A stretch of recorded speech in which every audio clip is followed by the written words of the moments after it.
everyone, my name is Mehlaka Samdani. Welcome to another edition of Window to Islam, a program series that seeks to improve understanding of Islam and the Muslim world at a time when misconceptions about the faith and its followers abound. Today we will focus our discussion on the concept of jihad, a term that is often heard on the nightly news and associated with the activities of radical groups like ISIS and Boko Haram. To help us understand what jihad is and to place it in its proper religious, historical, political, and social context, we are joined today by Dr. Sohail Hashmi, a leading expert on the subject. Dr. Hashmi is Professor of International Relations and the Alumni Foundation Chair in the Social Sciences at Mount Holyoke College. He has published on a range of topics in Islamic ethics and political theory, including sovereignty, humanitarian intervention, tolerance, civil society, and the theory of jihad. At Mount Holyoke, Dr. Hashmi offers a wide variety of classes and seminars, including courses in Middle East politics, just war and jihad, comparative ethics of war and peace, and political Islam. In 2005, he was awarded a Carnegie Scholars Fellowship by the Carnegie Corporation of New York to study Muslim reactions to the development of international law. He recently published an edited volume titled Just Wars, Holy Wars, and Jihads, Christian, Jewish, and Muslim Encounters and Exchanges by the Oxford University Press, 2012. Dr. Hashmi, welcome to the program. Thank you very much. It's good to be with you. Excellent. So we'll start with what jihad is popularly understood as. It's generally known to mean holy war. What, in fact, is jihad, and what is its true place in Islam? Jihad is a concept that's central to the Islamic faith, and because of its centrality, it has a range of meanings and a range of significances for an ordinary Muslim. So as you mentioned, in the West, and in particular the Western media, whenever you hear the term jihad, it's usually interpreted to be holy war. And that immediately raises all kinds of ideas in the Western imagination. And indeed, a lot of Muslims would define it as holy war as well. So I think it's important to begin with the actual literal meaning of the term. It's an Arabic word, and it comes from a root in Arabic, which simply means to struggle or to strive, to give your utmost towards some goal. So in ordinary Arabic, jihad could be simply any kind of effort that you make to, for example, to pass an examination if you're a student, to do your very best in whatever profession or career you're in. But in the religious sense, it's come to have the sense of doing your utmost to be a good Muslim and to be a good human being. So we often hear the term jihad coupled with the phrase fi sabilillah, which taken together, jihad fi sabilillah in Arabic means simply to strive or to struggle in the path of God. And of course, that struggle can take a whole range of different meanings. One meaning is purely internal, that is to perfect your faith. You know, to be a good person and to be a good practitioner of any religion takes a great deal of struggle, a great deal of effort, because there's always temptation, there's always distractions. So this jihad is constant. It's a spiritual struggle to be a better human being, to be a better Muslim. And then there's the external jihad, which I think we will want to focus on today, because that's the sense that most people have of it. And the external jihad could be simply speaking the truth especially to a tyrant, which is a famous saying of the Prophet Muhammad, that this is one of the greatest forms of jihad. And then, of course, there is a technical meaning of jihad, which has come to be the most widespread in terms of its, its understanding or appreciation by both Muslims and non-Muslims. And that technical meaning is a struggle in combat or on the battlefield. So it could have the sense of war. So we will want to talk about that, I'm sure, but this is a war that could be one of purely self-defense. And it could also be a war to spread the Islamic faith. And certainly some Muslims over the centuries have understood it in the latter sense. But I think by and large there's a consensus today that jihad in the military field is strictly a war of self-defense. I see. And so how did the doctrine of jihad develop in early Islam? Well, jihad is used in the Quran itself. So when the Quranic message began to unfold, as Muslims believe, the Prophet Muhammad received the Quranic revelation over 23 years. So the Quran didn't come down all at once, and so the term jihad was not fixed in time and place to just one occasion. It was revealed, the verses were revealed over 23 years, and the concept of jihad was revealed, if you will, in stages also. So for the first 12 and a half years of the Prophet's preaching, jihad meant strictly nonviolent struggle, and especially spiritual struggle. The inner jihad was the focus, as I mentioned earlier. It meant basically to be a better person and to perfect one's faith.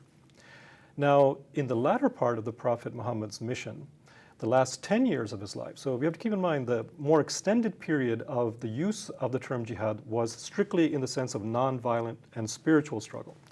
But then for the minority of the Prophet's life, for 10 years, jihad came to be associated also with the idea of physical struggle and also with combat. So it's joined with other terms in Arabic, especially qital, which means specifically war or combat or killing. And so jihad came to assume this sense of you can struggle on the battlefield just as you struggle in your heart or you struggle in your profession or in life in general. So one form of striving came to be understood as striving on the battlefield. Now initially, that battlefield jihad was limited strictly to self-defense. I see. Most of the verses in the Quran from the early period, it's unambiguous that they're referring to a war to defend oneself, one's family, one's community from external aggression. But in the latter period of the Quranic revelation, shortly before the Prophet Muhammad died, there are a very limited number of verses that seem to broaden the scope of that military jihad from one of strictly self-defense to also one of, if you will, offensive war or expansionist war. These verses have been the source of a great deal of interpretation and controversy among Muslims over the centuries.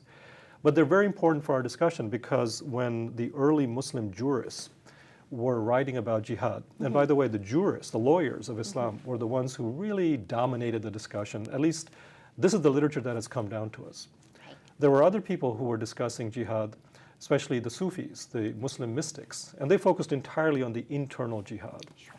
But their writings have not been the ones that have been disseminated most broadly. So even for an ordinary Muslim, what they know about jihad is what they have imbibed from the classical law books. And in those law books, when you have a book on jihad, they're not talking about internal spiritual struggle. They're talking about struggle on the battlefield. Sure.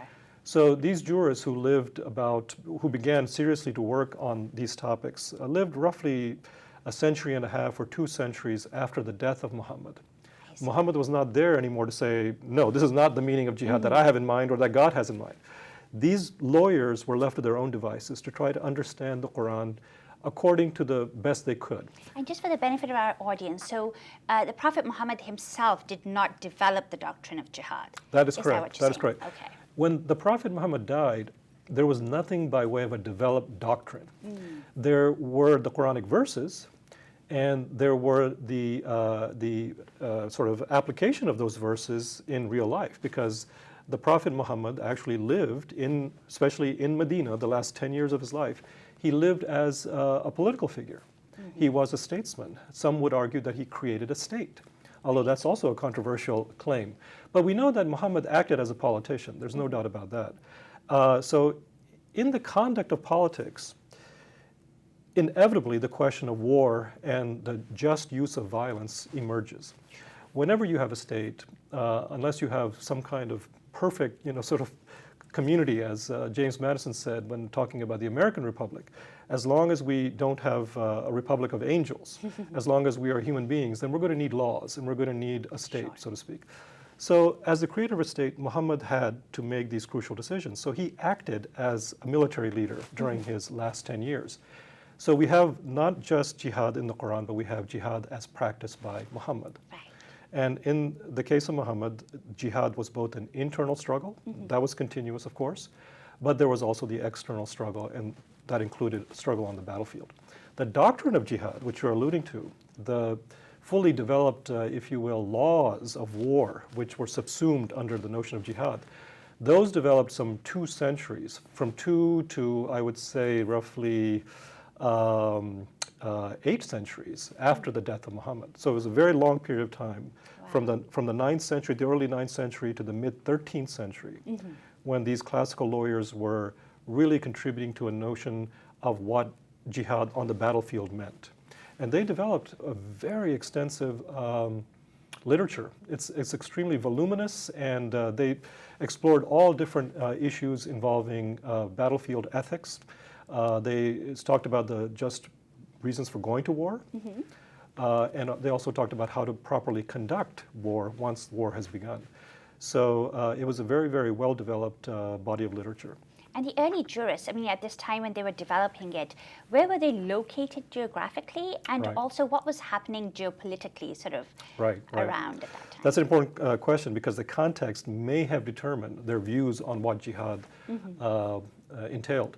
So they began to work after the great Islamic expansion of the 1st century, after Muhammad had already pretty much come to an end. So by this time, Islam extended from the Indus River Valley in the east all the way to the Pyrenees in the west. Wow. It's a very far-flung empire, and it was already beginning to develop political schisms and cracks.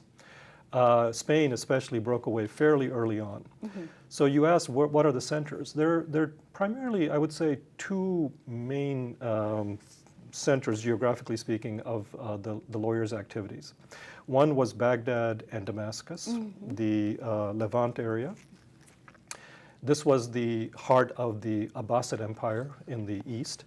And then in the west, we had a flourishing Muslim civilization, which was in very kind of tenuous contact in terms of politics, just because it was so far removed from Baghdad, the capital of the Abbasid Empire.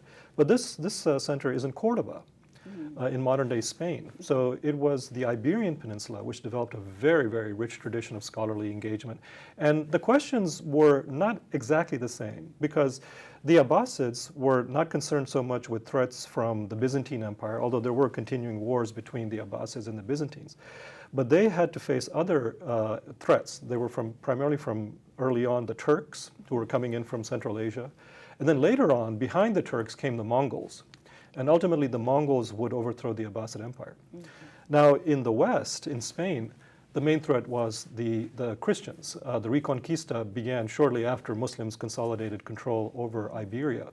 So there, they had to face threats from a population that Muslims knew, or they thought they knew, because Christianity was incorporated into the Islamic moral universe.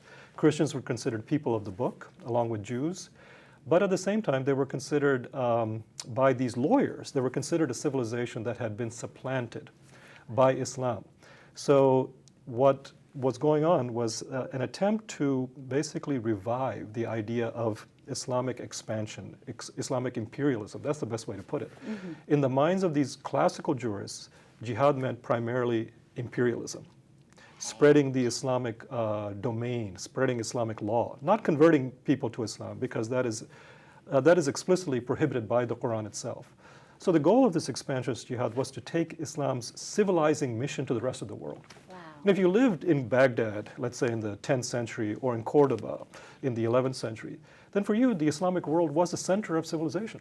It was a very rich civilization, flourishing, had great scholars, great artists, great architects. So for these jurists, it must have seemed that it was God's will that Muslims, spread their civilizing faith and their civilizing mission to the rest of humanity.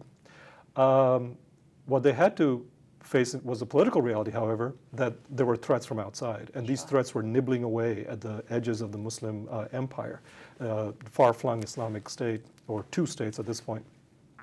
So what they were trying to do, I think, was to revive the early sense that Islam should be on the move. It should be expanding. It shouldn't be retreating. It shouldn't be on the defensive. And that's why they dealt mainly with the notion of jihad as a war of Islamic expansion. Sure. So primarily in terms of territorial conquest then, rather than conversion. Right. En masse. That's exactly right. The expansionist jihad was primarily one of expanding what was known as Darul Islam, the domain or the abode of Islam. And the chief characteristic of Darul Islam was that it was a territory where Islamic law was applied. I see. It didn't mean that all the people living in Darul Islam, the abode of Islam, they were all Muslims. In fact, we know, because we have historical records of taxation from the early centuries that have survived, we know that the conversion to Islam of populations, even in Mesopotamia, Baghdad is right in the heart of Mesopotamia, it was the capital of the Abbasid Empire. But we know that many Mesopotamians remained Christian well into the so-called Islamic era, because we had the tax records that they were paying the tax that was specifically due for Christians and that was not due on Muslims. There's another tax for Muslims. So we know, relatively speaking, the balance between the Muslim and Christian populations. So what I'm trying to say is that the faith of Islam spread much, much more slowly. Sure. It took centuries for the civilizations that Islam had conquered in the first century to actually convert to Islam. It happened very gradually. Egypt is another case of this happening, and Iran also. What jihad meant basically was you spread Islamic law, and then you hope, you pray to God that people will realize the benefits of the Islamic faith and that they will convert of their own accord. Sure. You brought up this notion of the tax that non-Muslims had to pay, Right. called the jizya. Over here, I think generally it's understood to mean that non-Muslims it was a sort of a way to humiliate Right. non-Muslims. And could you elaborate on that a little? Sure. Well, jizya is a term mentioned in the Quran itself, in one of those later verses that I mentioned earlier. So it seems to imply that Muslims are obligated to spread Islam, the Islamic domain, the Islamic imperium, and that they will demonstrate their superiority over non-Muslims by imposing this poll tax, as it's called, a tax upon each non-Muslim's head. And this is the jizya. Jizya was not imposed on anyone who converted to Islam. But I should mention, as I did in passing earlier, that Muslims had their own special taxes.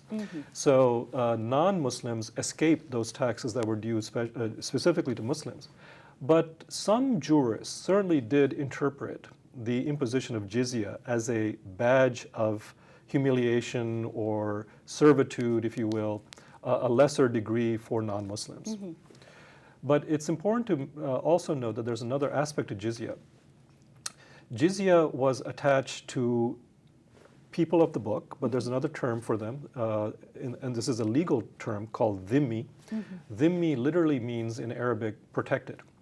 So what it meant was that the Islamic State, once it had conquered lands and had brought non-Muslim populations under its rule, it had the duty to protect these non-Muslim populations, these non-Muslim communities, who are allowed to maintain a degree of self-rule, what we would today call autonomy. They could have their own leaders. They could, in fact, have their own laws, so long as their laws did not challenge the sovereignty of the Islamic legal system. So the jizya was charged in a way to non-Muslims as a tax for their protection from outside threats. And if the non-Muslim populations ever joined Muslims in defending Darul Islam, then they were exempted from the jizya.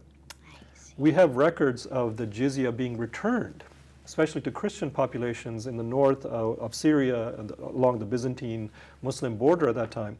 If a Byzantine army came into Syria and took a village which was Christian away from the Muslims, then we have records of the commanders of that region returning the jizya to the Christian population and saying, we can no longer protect you, and here is your jizya back.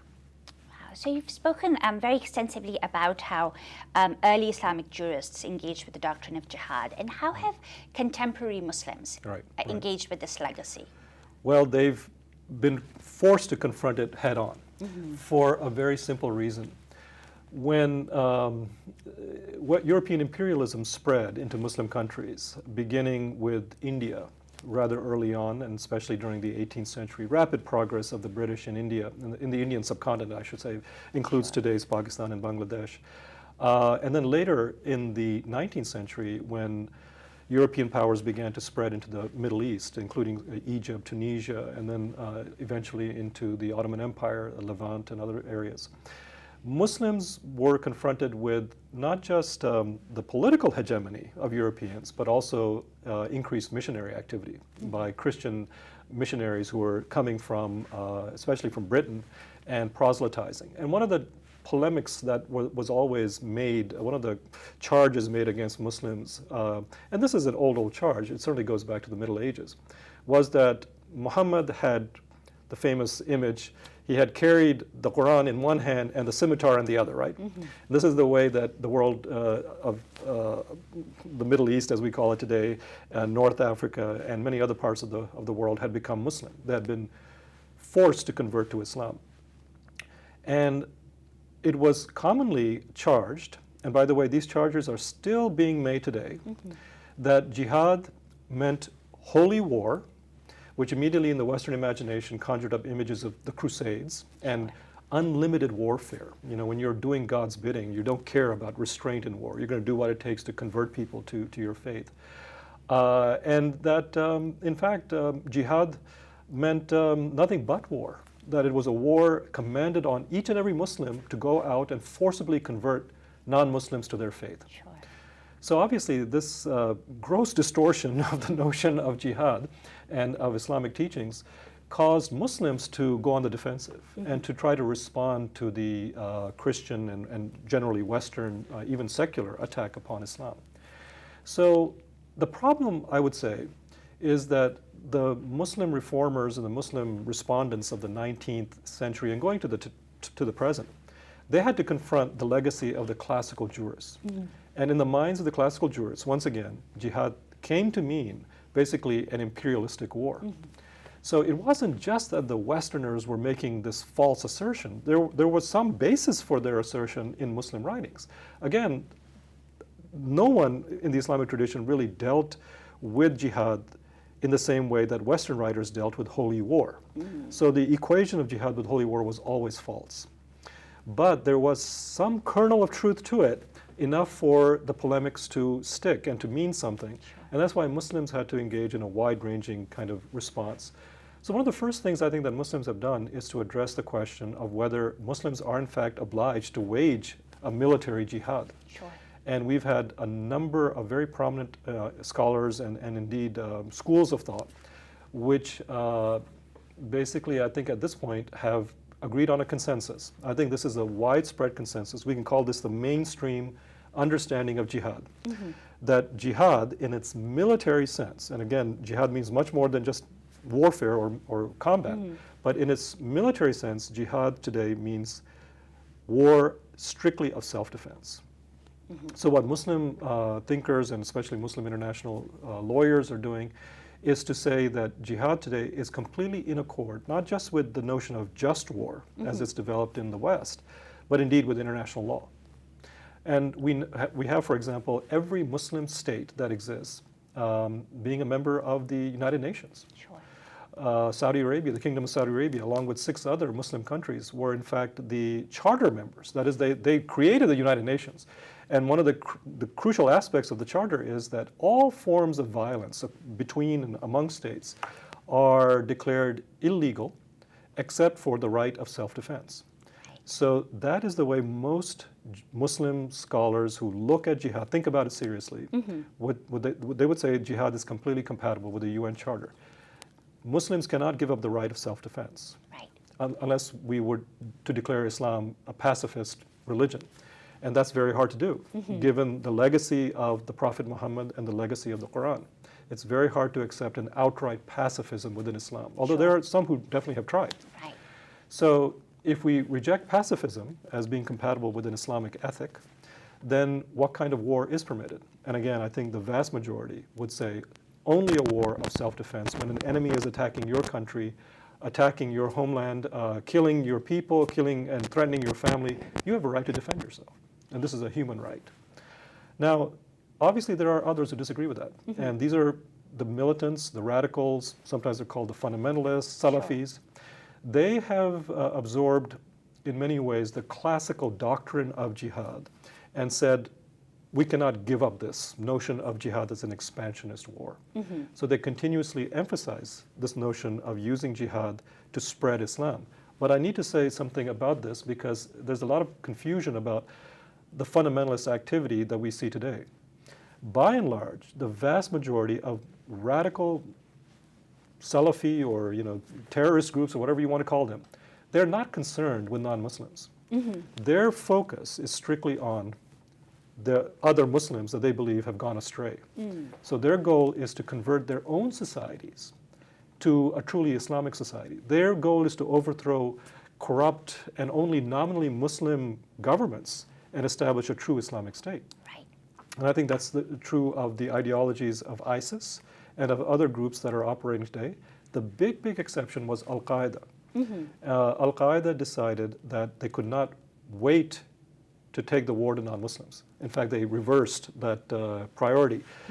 Bin Laden was directly responsible for this. He argued that these groups had to attack the United States first so that the United States would pull out of the Middle East, pull out of Muslim countries that they're supporting, right, and then allow for that internal revolution to succeed. But in doing so, in attacking the United States, they unleashed a great deal of controversy within these groups themselves.